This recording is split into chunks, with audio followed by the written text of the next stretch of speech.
Hey YouTubers, wishing you guys a happy new year. But the end of the year, we saw a lot of violence in St. James on December the 31st. There was a drive-by shooting and 2 men were gunned down. So the police are still investigating that crime. A man and his nephew were shot and killed in a drive-by shooting along the Tuckerton Main Road in St. James on Friday morning. Police investigators are still processing the crime scene.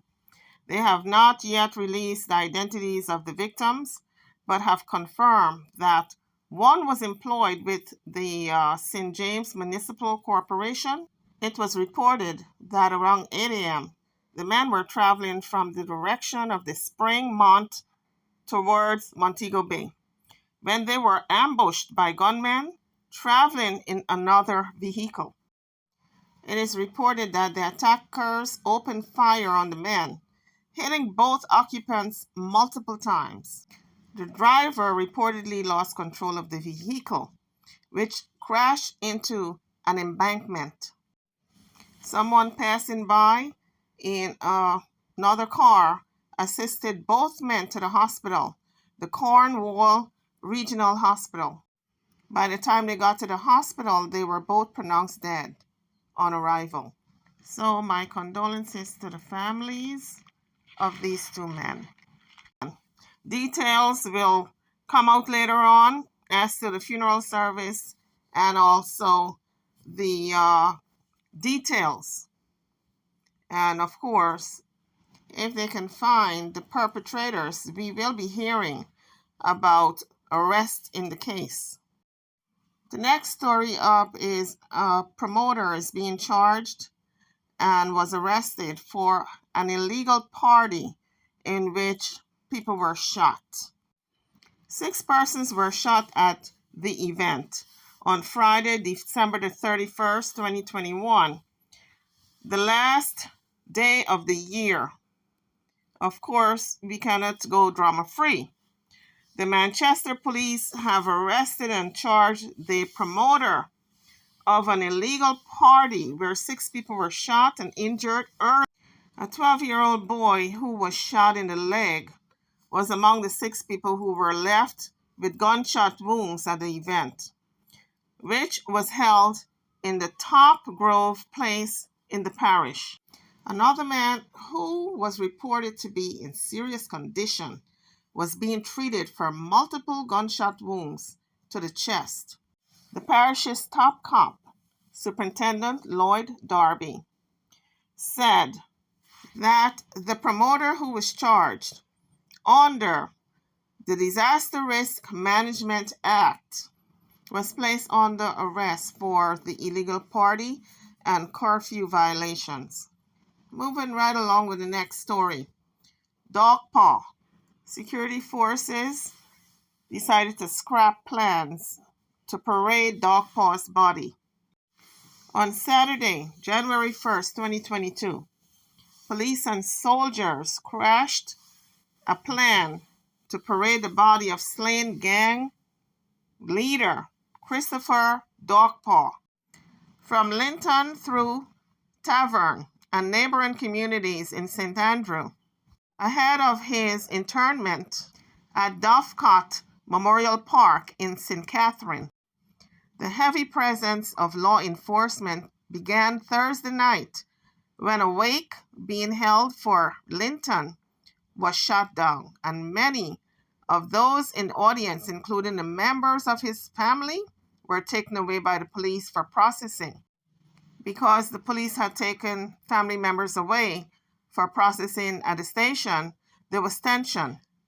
On Thursday night, the actions created tensions that carried over into the next day, as upset residents and members of the Linton's family expressed disgust at the treatment they received. They claim that light candles at the wake were knocked over by police, and people in the audience, including senior citizens, were roughed up. And they further claimed that the cops used obscene language and roughed up senior citizens and shouted at them. If the cops did do that, I have to say that they were wrong for that. I mean, the man might have been a thug in life, but in death, you have to respect the dead. And the family that attends the funeral, you got to pay your respect to the family. And so we are going to be hearing more about this story, I'm sure. One woman said not even the music was playing Thursday night when security forces arrived. So she really didn't understand why they were so violent towards the crowd. Despite some delay and uncertainty, the funeral got underway. Inside the chapel, a dove cot in the afternoon, with more than 50 relatives and close friends in attendance. Leah Tavares Fenson, the mother of one of the Linton's children and daughter of Senate President Tom Tavares Fenson, walked into the chapel with a bottle of Heineken beer. She was teary-eyed throughout the majority of her tribute to Linton, whom she described as a very loving and caring person. There is no amount of Heineken I can drink to prepare for this, she said. I have known Christopher since he was 17 years old. We have a son together, and we have had relations in various capacities over the years. One of his favorite things to say was, "Oh, my days." I never stopped hearing that for 18 years, she said. Linton's girlfriend, Crystal, who delivered the eulogy, said, "Though times and seasons change, your memory will remain forever in our hearts." She said that Linton, who was born on September the 30th, 1986, at Victoria Jubilee Hospital, was raised in a humble Christian home, along with his brothers.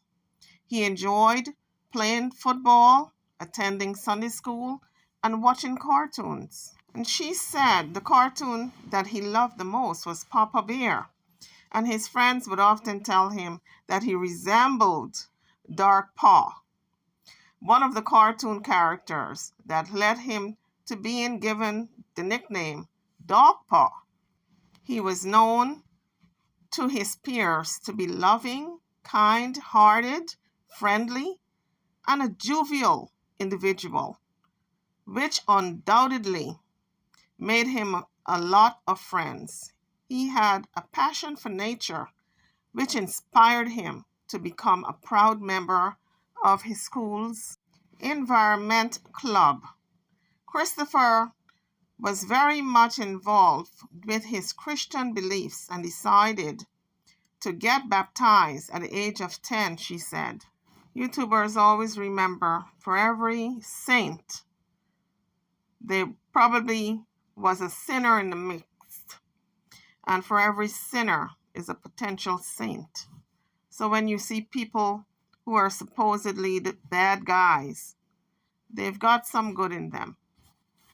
Linton, who police said was involved in several serious crimes before he was sent to prison, and continued on the path after his release in April 2021, was shot dead by cops on John Golden Road in Ellison Flats on October 11, 2021, in what was reported as a firefight with police. In other words, a shootout. The police had reported that a team of lawmen was searching for a gray vehicle with armed men. In the process, they intercepted a vehicle which had a female driver and a male passenger. The cops said they instructed the occupants to exit the car when 35-year-old Linton reportedly exited the vehicle, pointing a firearm at the police. The police stated that they opened fire at Linton. He was pronounced dead at University Hospital of the West Indies. A Colt .45 pistol was reportedly recovered from the scene. The female driver, who is an insurance agent, was not injured or hospitalized as a result of the incident. So my condolences to the family of Linton, and may his spirit rest in peace. Moving on to the next story. A couple of men challenged the police doing their gun salute, and one person was killed. How strange is that one? This happened on Saturday, January the 1st, 2022, at St. Andrews. One of several men seen firing weapons during a gun salute in Payneland, St. Andrew. It was a morning time that it happened. One person was fatally shot by the cops. The deceased man was unidentified. It is said he was shot after he and other men were accosted but opened fire on the lawmen. A 9mm pistol with a magazine containing 10 cartridges was reportedly seized during the incident. So YouTube family, we just started 2022 and the madness is starting already. The report stated that a joint police-military patrol was on Lagos Drive in the community when several men, the men were accosted, but they returned fire at the police, and the police in turn returned fire, in which one man was killed. After the shootout, a search was conducted by the police, and they found that the deceased man was clinching a firearm. He was taken to the hospital where he was pronounced dead. Senior Superintendent Kirk Ricketts, who is the head of the St. Andrews South Police Department, said the incident resulted from the police being proactive to prevent gun salutes, especially in crime-plagued communities, where these so-called gangs would shoot their guns in the air and the residents are frightened to death. He further went on to say that they placed teams in several communities to prevent these types of celebrations.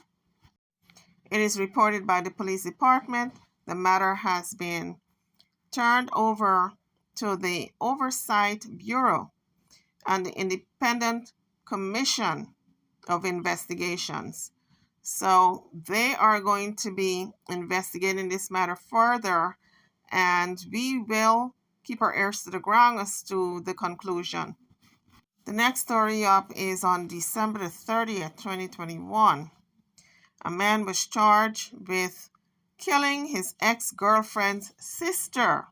The long arm of the law finally caught up with a man who was on the run for more than a year following the killing of his ex-girlfriend's sister. It's a case of you can run, but you can't hide. Japhel Doman, who is 23 years old, otherwise called Bemerman, of Barnett Hall in St. James, and Dallin Street, Westmoreland addresses, was arrested in a police operation in Westmoreland on December the 30th, 2021. He was arrested and charged for the murder of his ex-girlfriend's sister and also the legal possession of a firearm. Doman, who had been on the run since Friday, November the 26th of 2020, for the killing of Kellyanne McIntosh, a site worker of Barrett Hall, St. James.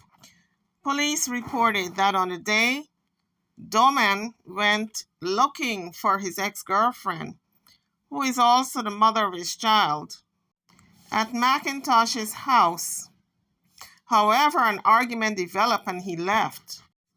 Police said Doman returned later. McIntosh was shot several times. Doman fled when citizens came to the rescue of McIntosh, who later died at a hospital. Several operations were conducted for Doman before he was eventually captured. He was charged after an interview in the presence of his attorney. So at least they were able to capture him, and he will have to pay the price for killing an innocent woman. YouTube family, that is my report for today. Please don't forget to like, share, and subscribe to my channel and to this video by pressing that red subscribe button before you leave the YouTube page. Thank you. And Happy New Year once again.